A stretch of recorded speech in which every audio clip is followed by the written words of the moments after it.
키워드를 읽는 시장입니다. 오늘 유스탁 유창희 대표와 함께합니다. 대표님 안녕하십니까? 안녕하십니까? 오랜만에 뵈는 것 같습니다. 네. 자, 오늘 좀 중요한 날인데요. 첫 번째 키워드부터 보도록 하겠습니다. 자, 첫 번째 키워드는 증시가 변곡점을 맞을까? 변곡점이라는 것은 내일 새벽이죠. FOMC를 염두에 두고 있는 것 같은데, 자, FOMC에서 금리 인하 시그널을 어떻게 줄까가 좀 관전 포인트인 것 같은데, 네. 대표님 어떻게 보세요?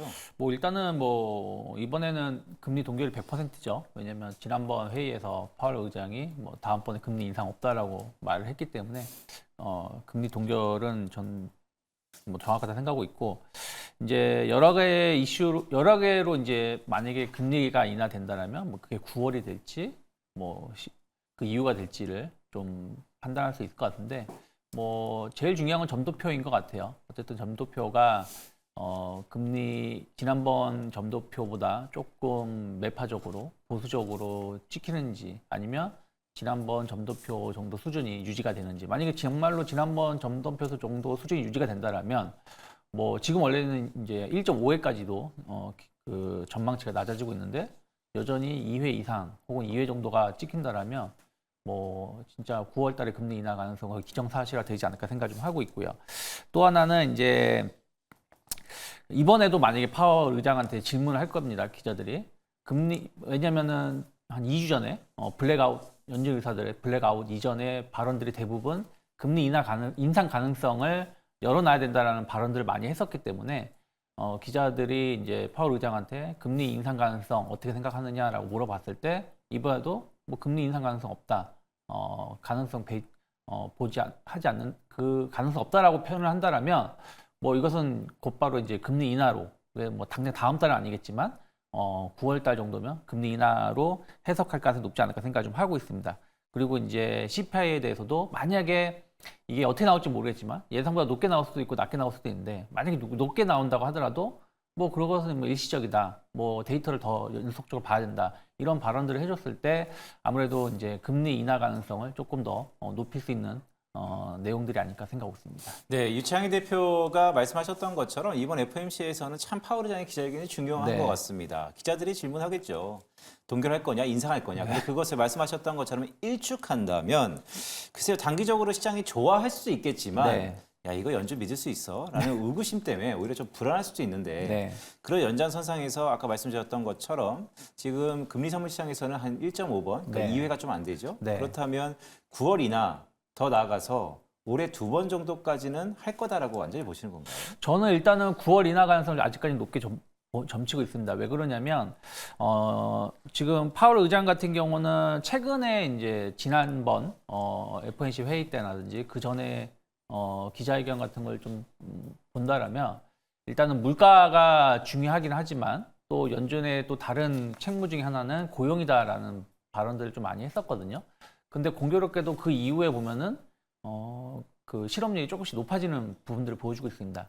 지난주에 5월달 고용 지표가 나왔는데 고용은 거의 예상치보다 거의 10만 건 가까이 9만 건 정도의 증가가 나왔는데, 실업률은 높게 나오는 좀 기이현상한 결과를 보여줬었죠. 그렇기 때문에 고용의 동향을 본다라면 금리 인하 명분은 어느 정도 만들어지고 있지 않나 생각하고 있고요. 또 하나는 주변 국가들의 좀 압박이 좀 있다 생각 좀 하고 있어요. 왜 그러냐면 캐나다가 금리 인하를 했고, 그러면서 이제 기자회견 내용을 들어본다라면 다음번에도 연속적인 금리 인하 가능성을 상당히 높게 점치면서 말을 했고요.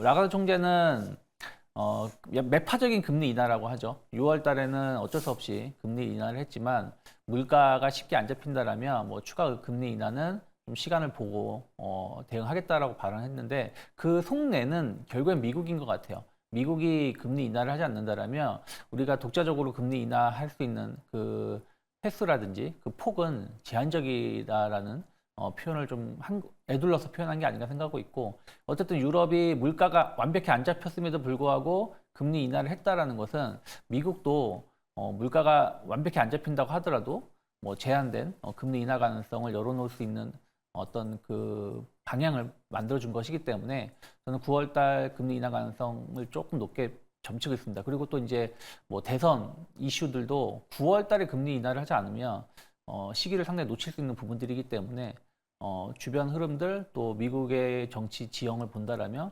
아직까지는 9월 달 가능성 좀 열어놓을 필요가 있지 않을까 생각했습니다. 네, 말씀 주셨던 것처럼 미국의 대선이 11월 달이니까 네. 시기적으로 9월 달이 뭐 라스트 마일이다 이런 생각이 좀 드는군요. 자, 두 번째 키워드 확인하도록 하겠습니다. 자, 주식 얘기를 좀 더 해볼 텐데요. 지금이 주식 투자의 적기냐에 대한 키워드인데, 자, 말씀 주셨던 것처럼 연준이 어쨌든 올해 인하를 합니다. 네. 그러면 이전에는 인하하면 과연 주식시장이 좋은 건가? 네. 아니야, 경기가 안 좋으면 안 좋아. 아니야, 좋아. 뭐 여러 가지 의견이 설왕설래가 있었는데 네. 대표님께서는 우리 증시의 자금 흐름 쪽에서 그럼 FOMC 이후에는 어떨 것 같으세요? 저는 미국이 금리 인하를 한다라면 뭐 증시에는 좀 긍정적인 영향을 줄 거라 생각을 좀 하고 있어요. 물론 이제 지금 달러 강세가 발생하는 것은 뭐 유럽이 금리 인하한 것도 있고 또 정치적인 이슈들 때문에 달러가 좀 강세를 띠는 부분도 있긴 합니다만은 어쨌든 미국이 금리 인하를 한다라면 달러 강세가 완화될 것이고 또 그런 게 환율적인 측면에서도 조금은 우호적인 흐름들이 변할 수 있다 생각을 좀 하고 있고요.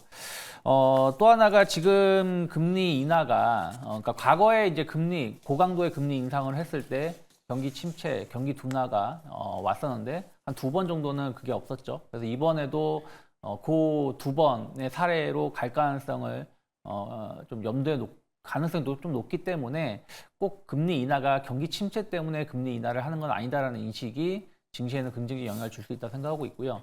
거기다가 이제 미국 증시 같은 경우는 어제도 S&P 500, 나스닥은 신고가 행진을 보여줬습니다. 그런데 어떻게 보면 기술주 중심으로 해서 상승이 나온 거고 이 기술주들은 실적이 수반되면서 올라온 거라 보고 있어요. 하지만 금리에 민감한 중소형주들은 사실은 주가가 많이 올라온 건 아니거든요. 대표적으로 뭐 차트 하나 보여드린다면 러셀 지수인데요.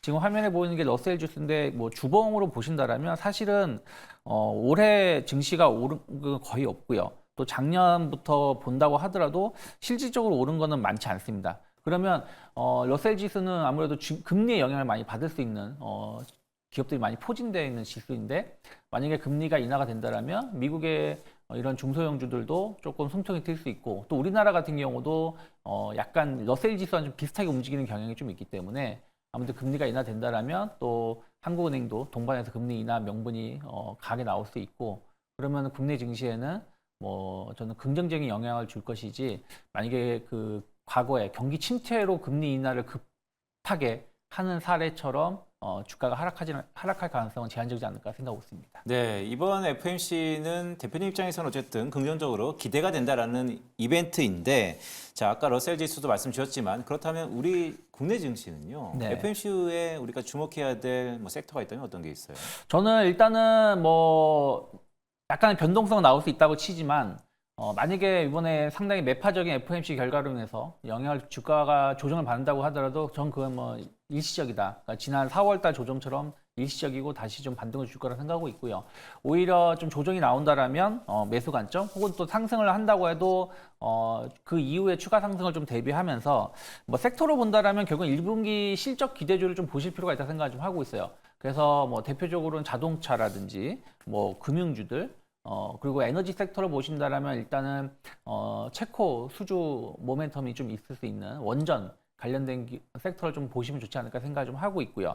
그리고 반도체는 당연히 봐야 된다 생각하고 있는데 지금 이제 이번 달에 있는 이슈 중에서 이제 WWDC 끝났고요. 그리고 FOMC가 이제 오늘 끝나게 되죠. 그러면 이제 주 후반에 삼성전자 개발자 회의가 있고요. 그리고 6월 26일에 제가 알기로는 그날 이제 마이크론 테크놀로지 실적 발표가 있거든요. 그러면 이제 삼성이라든지 마이크론 테크놀로지 이슈가 좀 반도체 관련돼서 좀 분위기를 띄울 수 있는 큰 재료라고 생각하고 있기 때문에 반도체 관련된 종목군들을 조금 조정이 나온다라면 매수 관점, 그리고 지금도 반도체 뭐 소재 관련된 기업들은 좋은 흐름을 보여주고 있기 때문에 그런 기업들이 약간 눌림목이 나오거나 기관주식이 나왔을 때 설사 FOMC로 인해서 시장이 좀 실망을 하더라도 저는 뭐 자동차, 반도체, 그리고 금융주, 그리고 에너지 관련된 종목은 충분히 매수해 볼 수 있는 섹터가 아닌가 생각하고 있습니다. 대표님 말씀 주셨던 것처럼 되게 유망한 섹터들인데 그 가운데서 최근에 핫했던 네. 화장품 같은 실적들은 좀 제외돼 있네요. 화장품주들은 저는 5월 때까지 상당히 좋은 흐름을 보여줬고 6월 한 달은 약간 안정성을 보여주면서 좀 옆으로 행보할 가능성은 아직까지 열어놓고 있습니다. 그래서 오늘 같은 경우도 화장품들이 좋거든요. 뭐 한국콜마도 좋은 흐름을 보여주고 있고, 뭐 미용 의료기기 쪽도 좋은 상승세를 보여주고 있는데, 저는 화장품이나 미용 쪽은 조금 6월 중순 이후에 흐름을 추세를 다시 한번 확인하고 접근하는 게 맞지 않을까 생각하고 있습니다. 네, 화장품 같은 종목은 약간의 기간 조정이 있을 네. 거다라는 말씀 주셨습니다. 자, 마지막 키워드 확인하도록 하겠습니다. 자, 애플 관련주의 매매 전략입니다. 제가 오프닝 때도 이거 단정 짓지 말자. 이걸 강한 비를 갖고 단정 지으면 참 당하기 쉬운 시장이다라는 말씀을 네. 드렸었는데, 자, 뭐로 가도 뭐 서울만 가면 되나요? 애플이 WWDC 첫날 2% 빠지고 네. 그 다음 날 7% 급등하고 네. 그럼 전반적으로 어쨌든 긍정적이다라고 볼 수 있는데 어떻게 보세요? 뭐 사실 저도 WWDC 내용은 되게 별로 볼 게 없었다 생각을 좀 했는데 결국엔 그런 것 같아요. 애플을 좋아하는 사람들은 이탈하지 않을 것이다. 이것이 실망스럽다고 하더라도 기존에 가지고 계셨던 분들이 다른 쪽으로 뭐 예를 들어 삼성전자, 갤럭시폰이라든지 이런 쪽으로 옮길 가능성은 없다라고 생각을 하는 것이고 어찌됐든 지금 이번에 이제 온디바이스 AI 시스템이 작년에 출시된 제품에서만 이제 서비스를 적용하는 거 아니겠습니까? 그러면 지금 그 전체 애플 제품들 중에서 한 10% 미만이라는 거 아니겠습니까? 그러면 앞으로 어떤 그 신제품이 나왔을 때 교체 수요가 좀 많을 수 있다라는 거. 그리고 어쨌든 애플 생태계 뭐 스마트폰이든 태블릿이든 뭐 컴퓨터든 이 큰 생태계를 가지고 있는 것이고 여기에 새로운 이렇게 완벽히 만족스럽든 만족스럽지 못하든 새로운 시스템이 적용된다는 거에 대해서 어떤 기대감을 가져가는 것 같습니다. 그래서 그런 것들 감안한다라면 어쨌든 이제 애플이 보통 이제 과거의 사례를 본다라면 가을 한 9월, 10월 정도에 신제품을 출시를 하고 그것을 앞서서 한 3개월 전부터는 주가가 좀 완만하게 상승했던 사례가 좀 많기 때문에 이번에도 그런 것들이 좀 기대감으로 영향을 준다라고 본다라면 뭐 애플 관련된 부품주들 오늘도 뭐 다들 급등하고 있죠. 어저께 워낙에 많이 하락을 하다 보니까 어제 하락한 걸 대부분 되돌리면서 상승하고 있는데 뭐 추가 상승 모멘텀은 아직은 좀 더 있지 않을까. 다만 이 급등세가 오늘처럼 이어진다라기보다는 완만한 상승세로 좀 이어질 수 있지 않을까 생각하고 있습니다. 네, 시간이 많이 지났지만 마지막 질문을 하나 드려야 될 것 같습니다. 말씀 주셨던 것처럼 오늘 애플 관련주들 네. 급등하고 있는데 그 중에서 이거 하나만 꼽자면 어떤 종목이 있을까요? 저는 JMT를 좀 주목해 볼 만하다 생각하고 있어요. 어쨌든 애플이 OLED 패널을 적용을 계속 하고 있는 것이고 이쪽 관련돼서 JMT가 애플향 매출이 92%를 차지하고 있거든요. 그래서 아이폰 중국 판매량도 증가세로 좀 전환될 수 있고 또 식각이라든지 블랭크 마스크 등 여러 부분에 대해서 그 JMT의 제품이 수요가 좀 확대되고 있다는 걸 본다라면 저는 충분히 현재 매물대 최근에 기간 조정을 주고 있는 상황이었기 때문에 현재 7,000원 정도 매물대가 돌파된다라면 한 8,000원까지는 추가 상승 가능성 열어놓을 수 있지 않을까 생각하고 있습니다. 네, 유창희 대표가 애플 관련돼서 JMT를 주목하자라는 말씀을 주셨습니다. 자, FOMC가 우리 시각으로 내일 새벽 3시입니다. FOMC 이후에는 긍정적인 시각이 있으니까 주목해 볼 필요가 있어 보입니다. 오늘 유스탁의 유창희 대표였습니다. 대표님 고맙습니다. 고맙습니다.